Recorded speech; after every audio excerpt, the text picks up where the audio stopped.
प्रदीप जी, दर्शकों के साथ साथ हर कोई ये जानना चाहता है कि जो हम कुंडली में जो ग्रह देखते हैं उसमें 12 ग्रह होते हैं, 12 घर होते हैं बेसिकली, और उन 12 घरों में भी कोई ना कोई ग्रह कहीं ना कहीं विद्यमान होता है। तो दर्शकों को जैसा कि हमने पहले ही बता दिया है कि अब हम जो चर्चा करेंगे वो लगातार हर हफ्ते एक घर की हम चर्चा करेंगे, ताकि हमारे दर्शकों को भी ये पता चल पाए कि उन घरों में जो ग्रह बैठे रहते हैं उसका महत्व क्या होता है। तो शुरुआत पहले घर से ही करते हैं।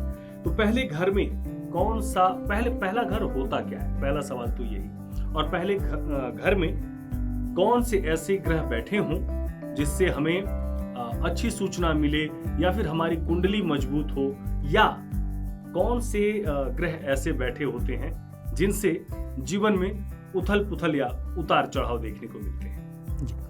तो सबसे पहले हम ये जानते हैं कि पहला घर जो होता है, देखिए जो 12 घर हैं हमारे पूरी कुंडली में, हर घर किसी न किसी बात को दर्शाता है। तो जो सबसे पहला घर हमारी कुंडली में होता है जिसको हम लग्न कहते हैं, लग्न यानी कि आपके पूरा जो व्यक्तित्व है, जो पूरी आपका जीवन है, वो आपके पहले घर के इर्द गिर्द ही घूमता है। यानी कि आपका जो जन्म हुआ है वो लग्न से हुआ है, वो आपकी आत्मा है। और पहला घर लग्न का है, लग्न है, उसको लग्न की संज्ञा दी जाती है। विशेष ध्यान दें, ये सरलता और सहजता में आपको प्रदीप जी बता रहे हैं कि पहला घर क्या होता है। क्योंकि अक्सर हम देखते हैं कि शादी जो तय की जाती है या जो भी शुभ कार्य होते हैं, कहा जाता है कि लग्न कुंडली क्या है, लग्न में देखिए कौन बैठा है। तो आज इसी की चर्चा जी। तो पहले घर को हमने संज्ञा दी लग्न की। अब लग्न क्या बताएगा? सबसे पहले तो लग्न आपका पूरी पर्सनैलिटी या आपके पूरे जीवन में क्या होने वाला है, क्योंकि आपके व्यक्तित्व का निर्धारण लगन ही करता है। तो वो आपका माइंडसेट बताता है, वो आपकी पर्सनैलिटी बताता है, वो आपका चरित्र बताता है, किस प्रकार से आप जीवन में उत्थान करेंगे। उसमें भी सबसे महत्वपूर्ण घर अगर कोई है तो वो पहला घर है। दूसरे नंबर पे जो कोई महत्वपूर्ण होता है, तो जो 12 घर हैं, हर घर का कोई ना कोई स्वामी बनता है। स्वामी किस प्रकार से बनता है कि जिस समय पर आपका जन्म हुआ उस समय पर जो भी लगन बना आपका, यानी कि उसका जो भी एक राशि आएगी उस घर में। मान लीजिए कि पहले घर में मेष राशि आ जाती है। अब मेष राशि के स्वामी मंगल है, तो यानी कि लगन आपका मेष हो गया और लग्नेश आपके मंगल हो गए, क्योंकि पहले घर के स्वामी मंगल है, क्योंकि आपके जन्म के समय पहले घर में मेष राशि थी। अब मान लीजिए कि पहले आपने खाने देखे हैं ना, 12 खाने, तो उसमें अगर मान लीजिए पहले खाने में 1 लिखा है तो यानी कि आपका लगन मेष हो गया है। अब अगर 2 लिखा है तो आपका लगन वृषभ हो गया है, 3 लिखा है तो आपका लगन मिथुन हो गया है। तो इसी प्रकार से 12 लगन निर्धारित हो गए हैं। तो अब अगर आपका लगन या लग्नेश यानी कि पहला घर या पहले घर का स्वामी अगर खराब अवस्था में हुए, तो आपकी पत्री में चाहे जितने भी राजयोग क्यों ना हो, वो सारे राजयोग या तो भंग हो जाएंगे या उनकी जो एक पावर है आपके जीवन में अच्छा करने की, वो पावर उनकी खत्म या मिनिमम हो जाएगी। तो इसलिए सबसे महत्वपूर्ण जो घर बनता है वो लगन ही बनता है। दूसरा आप देखेंगे तो जनरली उनका जो उनके बाल हैं उनके सिर पर, वो जनरली कम होंगे।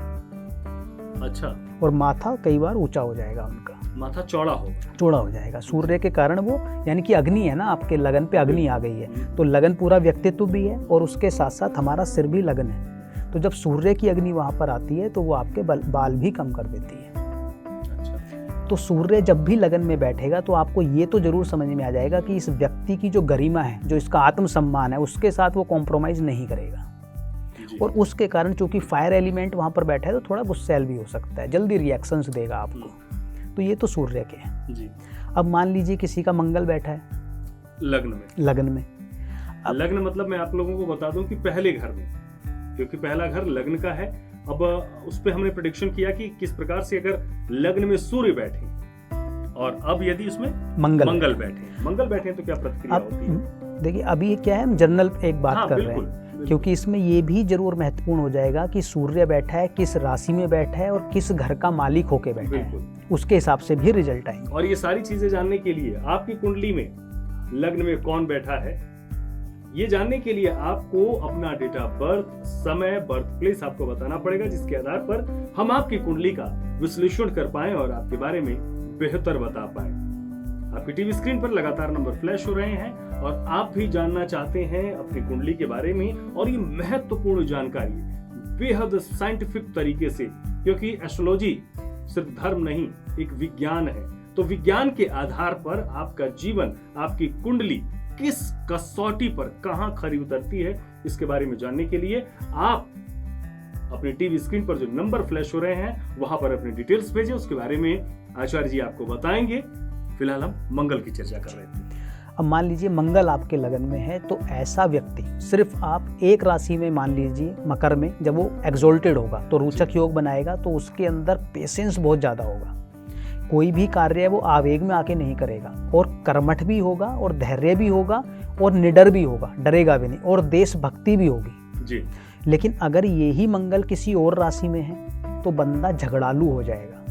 खासकर अगर वो नीच का मंगल हुआ कर्क राशि का, तो अंदर से तो वो डरपोक होगा, लेकिन बाहर वो सबसे लड़ता हुआ घूमेगा। जैसे ही आप उसको कुछ बोलोगे एकदम रिएक्टिव हो जाएगा, जैसे कुछ बोलोगे एकदम रिएक्टिव हो जाएगा। यानी कि पेशेंस नहीं होगा उसके अंदर से कायर भी होगा। यानी कि जब भी लगन में मंगल बैठता है तो वो आपको झगड़ालू व्यक्तित्व देता है, डोमिनेटिंग व्यक्तित्व देता है। इसके साथ साथ जिनका लगन में मंगल होता है, खासकर अगर वो पीड़ित हो जाए तो कुछ ना कुछ ऐसा एक्सीडेंट करा देता है जिसके कारण आपके माथे पर या आपके सिर पर चोट आ जाती है। अच्छा। अगर मंगल लगन में है आपका तो वो आपको देखने को मिलेगा, खासकर अगर वो पीड़ित अवस्था में हो जी। अब मान लीजिए बुध आपके लगन में बैठा है, तो बुध जो है व्यापार को दर्शाता है।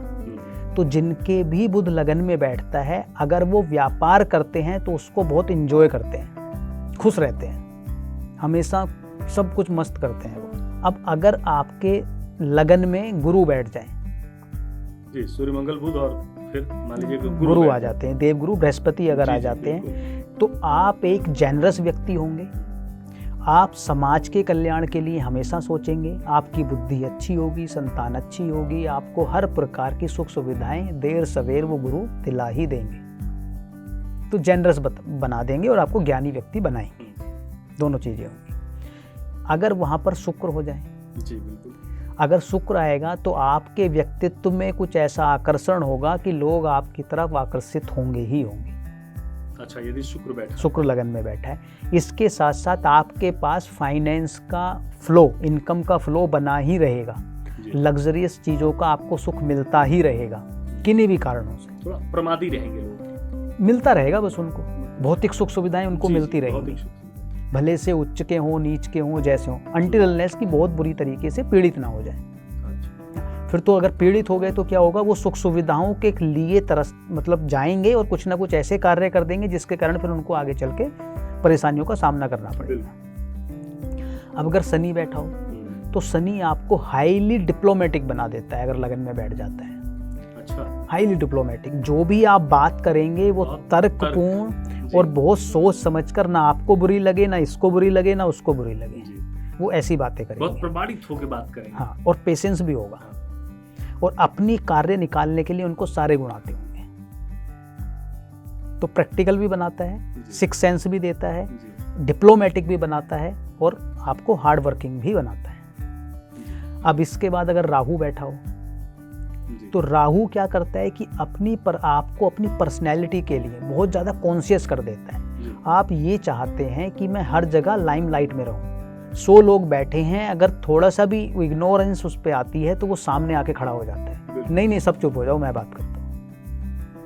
और अगर उनके हिसाब से चीज़ें नहीं होती तो बहुत ज़्यादा वो टेंशन में आ जाते हैं जी। तो मतलब ये दो धारी तलवार की तरह काम करता है। अगर उनके हिसाब से चीज़ें चल रही हैं तो बहुत अच्छा करते चले जाएंगे, और अगर थोड़ा सा कुछ अलग हुआ तो वहीं पर वो बहुत ज़्यादा टेंशन में आ जाएंगे। इसके साथ अगर केतु बैठा हो तो केतु जब भी बैठता है तो वो अपनी पर्सनैलिटी पर ध्यान नहीं देता है, डिटैच फील करता है। साधु है ना, तो उसको अपने ऊपर ध्यान नहीं देना है, बाकी सब जगह वो ध्यान देता है। तो ये था कि हर ग्रह किस प्रकार से वहाँ पर बिहेव करता है। चलिए, तो इस प्रकार से आपने जाना कि पहले घर में इन ग्रहों के बैठने का क्या लाभ हमारे जीवन में और क्या नुकसान हमारे जीवन में पड़ता है। और विशेष जानकारी के लिए और भी इसके बारे में ज्यादा जानकारी के लिए आप हमसे संपर्क कर सकते हैं। आपकी टीवी स्क्रीन पर लगातार हमारे नंबर फ्लैश हो रहे हैं। प्रदीप जी, आप हमारे स्टूडियो में आए और इतनी महत्वपूर्ण जानकारी, क्योंकि अक्सर ये चीजें ट्यूटोरियल की होती हैं, लेकिन हमारे दर्शकों को आपने एक एक चीज को बड़े ही बेहतर ढंग से आपने बताया कि किस ग्रह का किस घर में बैठने से क्या कुछ प्रभाव पड़ता है आपका। बहुत बहुत धन्यवाद। धन्यवाद। तो इस प्रकार से आपने जाना अगला आगामी सप्ताह आपका कैसा रहने वाला है, और जो ग्रह होते हैं, जो घर होते हैं हमारी कुंडली में, उन घर के पहला जो घर होता है वो कितना महत्वपूर्ण हमारे जीवन में कितना प्रभाव डालता है, वहां पे कौन सा ग्रह बैठा हुआ है, इसका हमारे जीवन पर बहुत बड़ा प्रभाव पड़ता है। इसी प्रकार से हम अगले हफ्ते फिर हाजिर होंगे और चर्चा करेंगे दूसरे घर के बारे में। तब तक के लिए मुझे दीजिए इजाजत। नमस्कार।